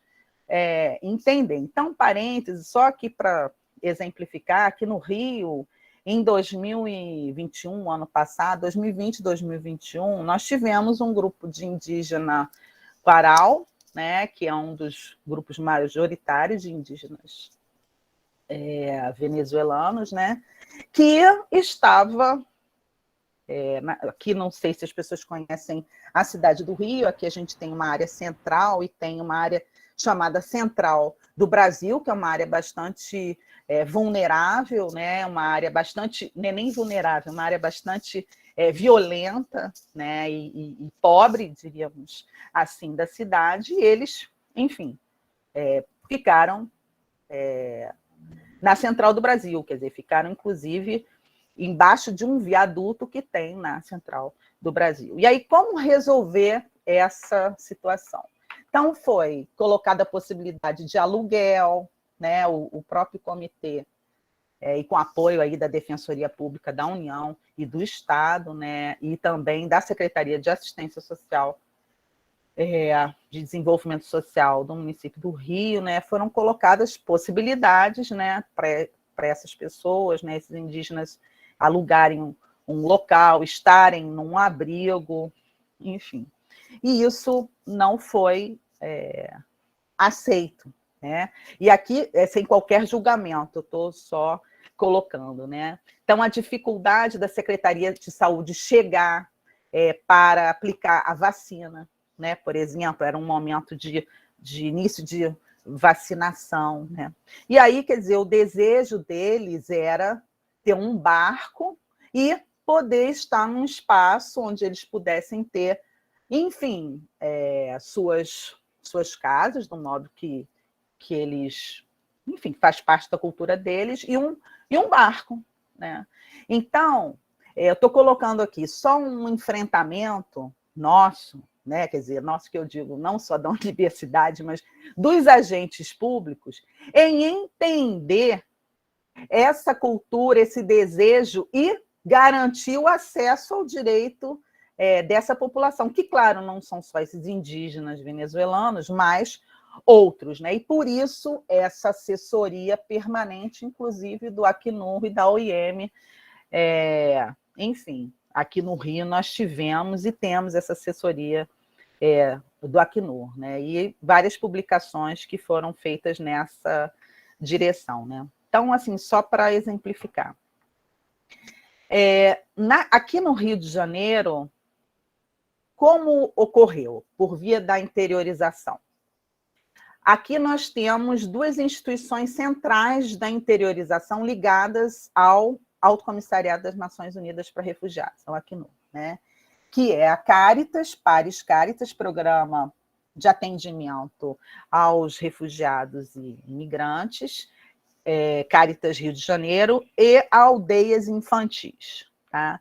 Então, essas pessoas, inicialmente via essa interiorização, chegaram nessas instituições, e essas instituições têm, vamos dizer assim, como objetivo e metas, né, fazer essa articulação e essa integração local para acesso a direitos, ou seja, inicialmente são essas instituições que vão receber, no caso da Caritas, mulheres, né, inclusive morando atualmente, são poucas, né, enfim, por uma decisão aí do Acnur, e provavelmente não vão continuar. E temos Aldeias Infantis, que é um espaço bastante interessante no Itanhangá, onde ficam famílias em construções super, vamos dizer assim, super organizadas. Eu conheço ambos os locais, né? Tive a oportunidade de conhecer. Mas, para além disso, né, nós temos uma instituição que atende, que é o Centro de Atendimento a Refugiados e Imigrantes, num bairro da Zona Sul da cidade do Rio. E, para além disso, qual o trabalho dessa população? Relação de emprego, né? A moradia desses venezuelanos, desses imigrantes, e aí não estou falando só dos imigrantes, estou falando das pessoas refugiadas, solicitantes de refúgio, imigrantes humanitários, em geral, moram na periferia da cidade, ou em favelas, ou em áreas mais empobrecidas, ou seja, moram em situação de vulnerabilidade. Então, a proteção social, né, que é garantida pela legislação brasileira em relação ao acesso a políticas públicas, muitas vezes essa população, a grande maioria dessa população, ela não tem. E não tem como a população, os nacionais, não tem. Mas, para além disso, a dificuldade da língua, a dificuldade dos agentes públicos de entender quem é essa pessoa refugiada, essas pessoas, esses agentes, eles não têm a tradição de trabalho com migrantes e refugiados, né? Então, muitas vezes, esse direito é negado pelo desconhecimento. Isso foi uma experiência que vivemos aqui desde 2020, inclusive com o auxílio, esqueci o nome do auxílio, enfim, auxílio emergencial, né? O auxílio emergencial que foi garantido às pessoas, né, com vulnerabilidade, principalmente aquelas dentro do programa Bolsa Família, né, na época, né, o programa Bolsa Família, que agora está modificado, bem.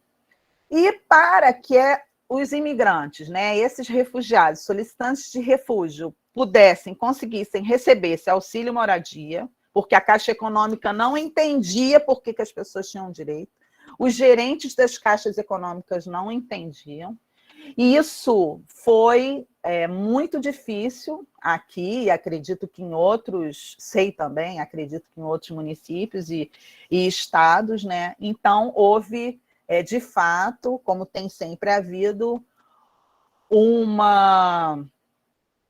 vamos dizer assim, um apoio total da Defensoria Pública da União. E aqui eu quero dizer que sem a Defensoria Pública da União e as defensorias públicas estaduais, a situação dessas pessoas, refugiadas, solicitantes, imigrantes humanitários, enfim, estaria muito mais comprometida, né? Então, foi a partir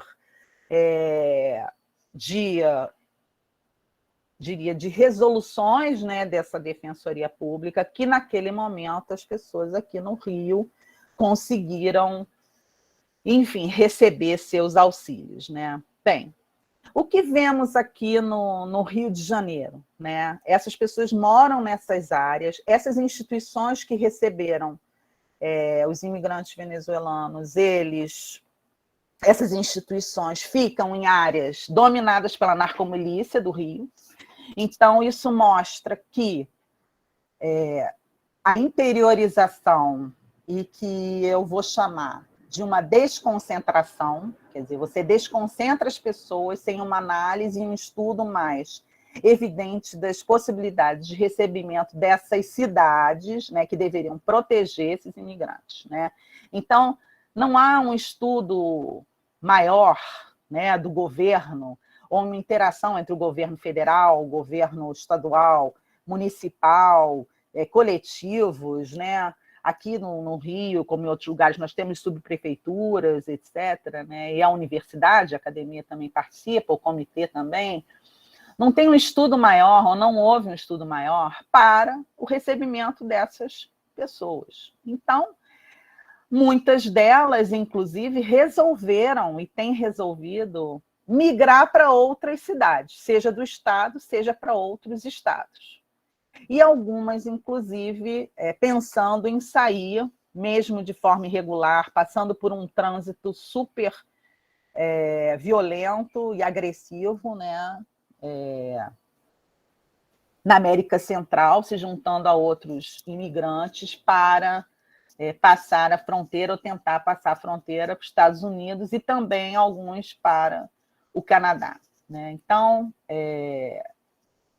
a violência na cidade do Rio é um fator que determina a não escolha das pessoas para vir para essa cidade e também, já há um ano, principalmente com as dificuldades trazidas pela pandemia, a saírem da cidade, né?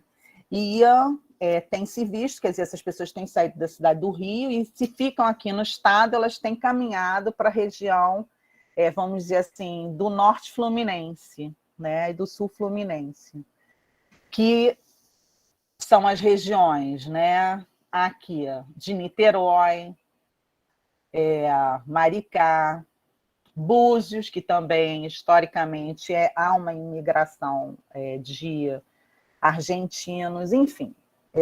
Mostrar um pouco como é determinante a violência na cidade do Rio para a saída desses venezuelanos, e como é difícil para quem fica, né? Especialmente para as mulheres. Essa instituição Aldeias Infantis, que fica no Itanhangá e que acolhe diversas famílias, né, de venezuelanos, ela fica numa região com várias favelas no entorno ligadas a milícias no Rio de Janeiro, né? E muita dificuldade dessas mulheres encontrarem emprego, as vagas nas escolas também com muita dificuldade, né? Bem, também houve na pandemia um aumento dos despejos, né, desses imigrantes, então muitos não conseguiram ir para outros locais na região e aí também migraram para outras cidades. Um outro elemento importante aqui é que há um apoio dos organismos internacionais e da sociedade civil, principalmente pelas parcerias implementadoras, mas esse apoio dos órgãos internacionais, sobretudo a OIM e a Acnur se sobrepõem ao governo, aos governos, né? Então, uma das questões que eu acho que é importante a gente refletir é a OIM hoje fazer todas ou grande parte das capacitações dos agentes públicos, né? Quer dizer, é um fato, mas talvez, enfim, o governo pudesse também, ou pessoas do governo pudessem intervir, inclusive nas pautas dessas capacitações, né? Então, acho que isso também é algo para a gente discutir, né? E, como eu já coloquei, a dificuldade de acesso aos direitos pela via das políticas públicas, pelo não conhecimento desses agentes públicos. Então, a capacitação se faz necessária, mas será que tão necessariamente apenas pelos organismos internacionais? Então, é uma pergunta que fica, né? O apoio do comitê, né, desse comitê estadual e executivo, né, do CEIPARME do Rio de Janeiro, tem sido fundamental. Ele é formado por organizações não governamentais, por instituições do governo, por nós da UF, que temos assento, a cátedra da UF tem assento, a cátedra da PUC-Rio tem assento, a cátedra da UERJ também tem assento, né? Então, é um espaço que nós conversamos e discutimos, e os coletivos também têm assento, e discutimos sobre as questões e como segui-las, né? Dificuldades e também perspectivas, né? Agora, nossa perspectiva é tornar esse comitê, de fato, um conselho de política pública, como em São Paulo se tem desde o governo do Haddad, né? Então, você tem uma secretaria, né, de imigração,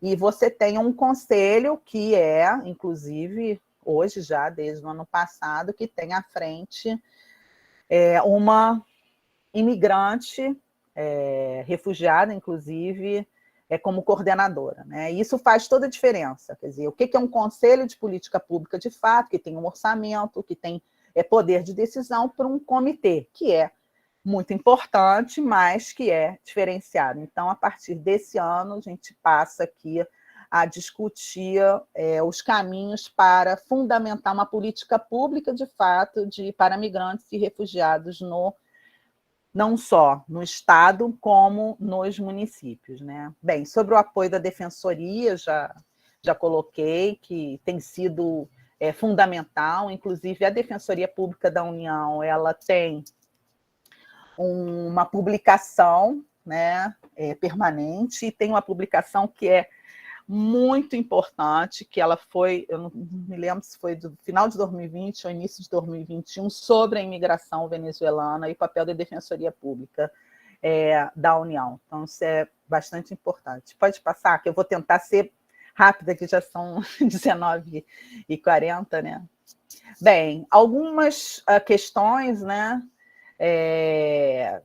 dos abrigos humanitários em Roraima, que tem o apoio dos organismos internacionais e parcerias implementadoras, né? E há uma vigilância desses organismos internacionais. A gente, enfim, tem sempre esses organismos internacionais com publicações sobre o que acontece, um olhar permanente sobre Boa Vista e Pacaraima, tá?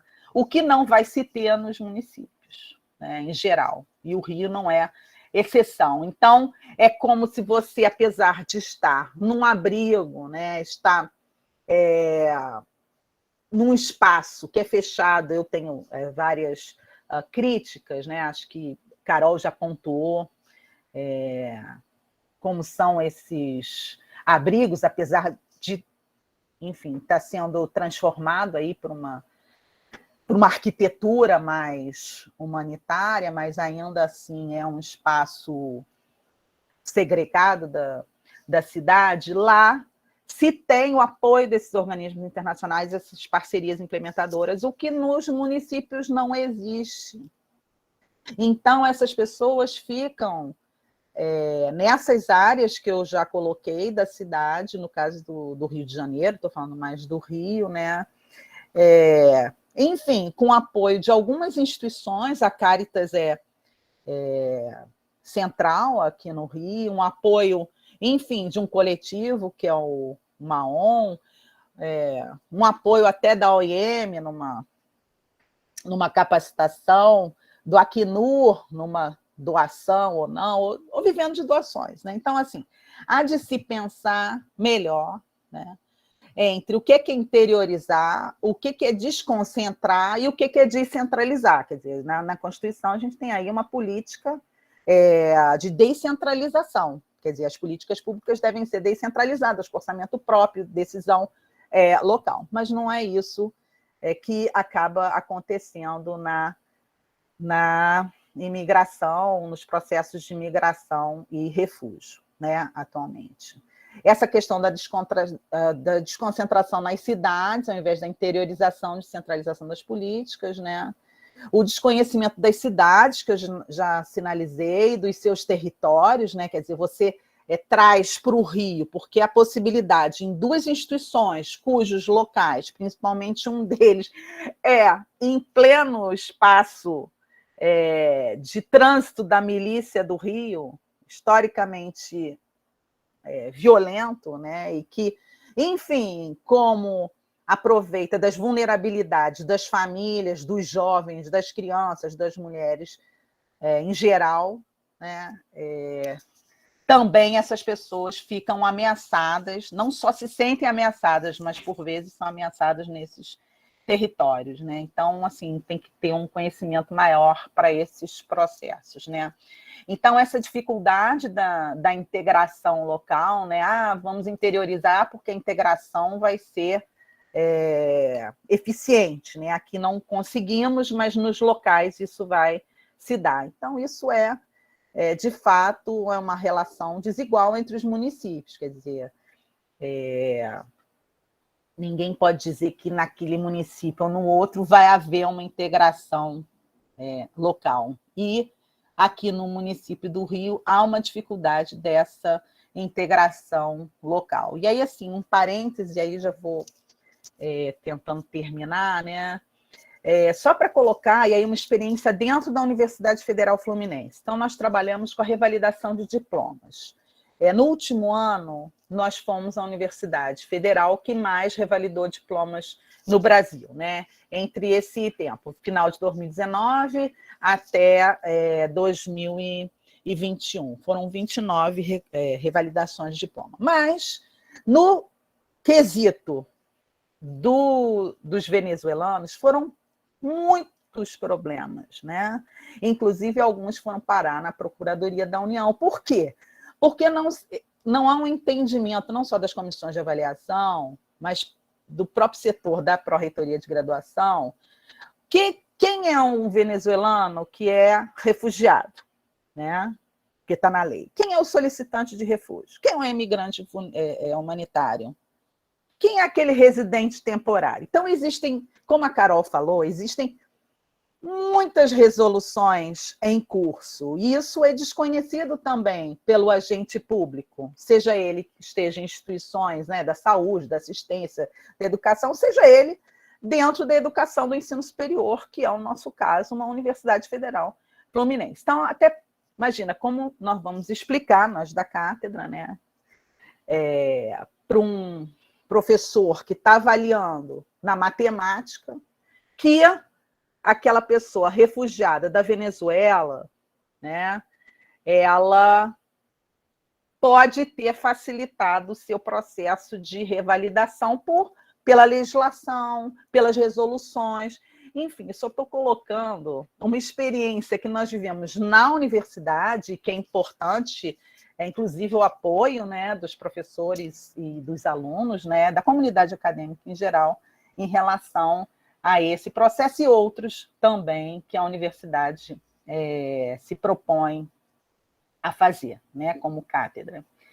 Bem, o apoio da sociedade civil, né, que tem limites também, a sociedade civil ela sempre apoiou, continua apoiando, mas ela tem limites, inclusive nesses tempos de pandemia, as doações têm sido menores, né, não só para as organizações internacionais, mas também para as organizações menores da sociedade civil. e esse conhecimento reduzido dos agentes públicos sobre a questão da imigração, especialmente do refúgio. Pode passar? Vou tentar. Aqui, não sei se vocês estão enxergando, são fotos, né? Esse é um abrigo indígena em Pacaraima, tá? Essa foto foi tirada em abril de 2018. Pode passar? São algumas fotos só para se ter uma noção, né? Essa foto foi tirada, essa do lado esquerdo, né? No abrigo Rondon. Você pode voltar? No abrigo Rondon. Esse foi no abrigo Rondon 1, Rondon 2, isso já em outubro de 2018, né? Essas construções, essas estruturas, né? Elas, inclusive, foram agora utilizadas, né? Foram doadas, né? Pelo Acnur nessa enchente da Bahia. Algumas dessas foram doadas, porque exatamente hoje, como eu também vou fechar falando, né? Há um apoio à comunidade acolhida. Aqui, essa outra foto desse abrigo, que é o BV8, que é o abrigo de passagem em Pacaraima, né? Onde as pessoas ficam para depois passarem em outros abrigos ou irem para Manaus e outras cidades. Pode passar. Aqui, para mostrar, aqui foi também no Rondon 2, ambos foram no Rondon 2, para mostrar um pouco, quer dizer, a atividade comercial que é feita, que eles vendem araquepa, que é uma comida específica venezuelana. E aqui, quer dizer, a vida cotidiana deles, né, também nesse abrigo, né? Para depois, quem quiser, eu fiz várias exposições, inclusive fotográficas, sobre esse trabalho, que é um trabalho de pesquisa também, então também posso depois passar para vocês. Pode passar para a gente terminar. Aqui também a organização, aqui no Rondon 2, quando o Rondon 2 era o único abrigo que, na verdade, saíam dali as pessoas para interiorização, hoje não mais, quer dizer, isso era em 2018, e aqui é a concentração de pessoas, porque na época tinha uma gestão bastante participativa, né? Então, eles se reuniam todos os dias para discutir, tinham grupos, cada um responsável por uma área, a área da limpeza, a área de vigilância, enfim, uma série de áreas. E aqui um pouco, né, acho que Carol já colocou, né, a presença da militarização, e aí não só a presença na fala, mas a presença dos militares, do Exército, né, preferencialmente do Exército, dentro dos abrigos dia e noite, né? Então, passando também, pode passar. Algumas tendências, né? As migrações internas para outras cidades, estados e países, por trabalho e moradia, acesso a direitos, o enfrentamento de perigosos trânsitos para outros países, inclusive juntando-se a outras populações migrantes da América Central para a entrada nos Estados Unidos, organizações internacionais assumindo parte da responsabilidade dos agentes públicos, inclusive oferecendo serviços para as comunidades de acolhida, gerando, por sua vez, menos preconceito, aporofobia, xenofobia na comunidade local, que foi algo que se viveu desde o início dessa imigração, desde de Pacaraima. Vários fatos ocorreram. Pode passar, então, por favor. Então, aqui termino, né? Eu acho que essa discussão é uma discussão bastante rica, né? E também me encontro à disposição aí para as perguntas, para o debate, posteriormente também. Obrigada. Professora Ângela, excelente exposição. Estou vendo aqui as interações. Por sorte, a professora Ângela já respondeu um pouco da pergunta do Maurílio sobre revalidação dos diplomas, como que é esse processo. Temos aqui o comentário do Jaime, dizendo que estamos em processo de organização da saúde, voltada para a população migrante refugiada, então muito legal esse tipo de interação, né, porque circula, tramita no âmbito das políticas públicas. Tem o comentário aqui da Lilian Freitas, dizendo se puder enviar o trabalho, porque faz parte, quer compartilhar com o Comitê Estadual de Saúde da População Imigrante Refugiada. Daí ela deixou o e-mail, daí se a professora Ângela quiser deixar aqui o seu e-mail para a Lilian poder contatar, assim vocês podem também ter uma interação maior. Então, pessoal, eu gostaria muito de agradecer ambas as apresentações, porque realmente está um registro para a posteridade sobre essa temática.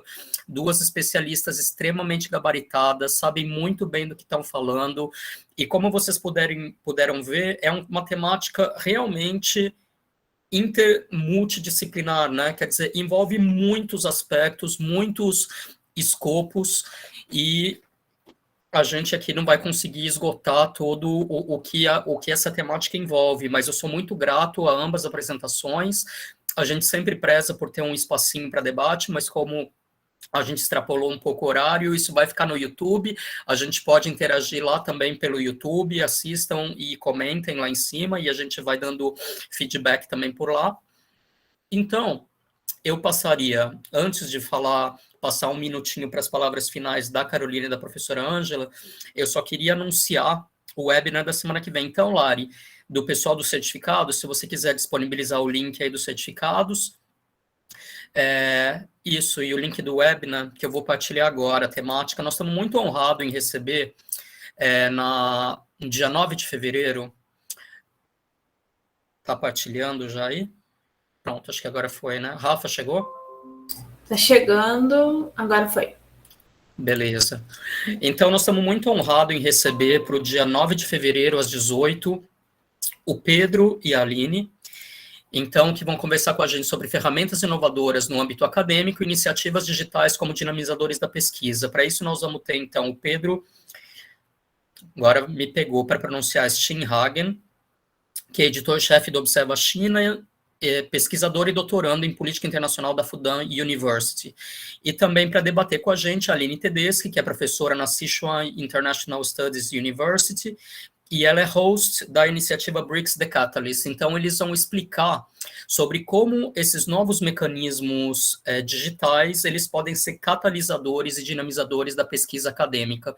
Então, é com muita honra que a gente os recebe no dia 9, a Lari já colocou aí o link para inscrição, e eu encerraria, então, a edição de hoje com um agradecimento muito sincero à Carolina Mulan e à professora Ângela Vasconcelos, extremamente talentosas, contribuíram muito, e passaria para um minutinho de palavras finais para a gente encerrar isso aqui com chave de ouro. Agradecer a todo mundo que assistiu com a gente, que participou aqui no chat. Então, Carol e Ângela. Vai lá, Carol, posso? Acho que Carol está com o microfone fechado. Pode ir, então? Bem, então eu vou, assim, é um término que não quer ser término, né? Porque essa discussão é maravilhosa, envolver outras pessoas sempre é muito bacana, especialmente com a Carol, né? Quero agradecer muito a oportunidade, espero que estejamos, enfim, em outros espaços e até neste mesmo espaço, contribuindo com essa discussão. E, assim, também muito orgulhosa de conhecer esse núcleo, né, esse grupo de pesquisa na UF, né? Nós somos 70 mil pessoas na comunidade acadêmica, né? Então é muito difícil, diríamos assim, conhecer todos os trabalhos relevantes dessa universidade. Então, assim, quero deixar também o meu e o nosso parabéns pela cátedra, e eu também pelo Laboratório de Políticas Públicas, Migrações e Refúgio, que coordeno a esse grupo de trabalho de vocês. E estamos também aqui abertos para divulgar o trabalho de vocês nas nossas redes, né? Então, parabéns, muito obrigada ao Gabriel, a Rafaela, a Vanessa, a Larissa, enfim, aos presentes, né? E a Carol aqui sempre importantíssima nessa, né? Assim, em todas as discussões sobre imigração e refúgio, seja no Brasil seja internacionalmente. Então, assim, é um prazer também compartilhar essa mesa com ela. Muito obrigada.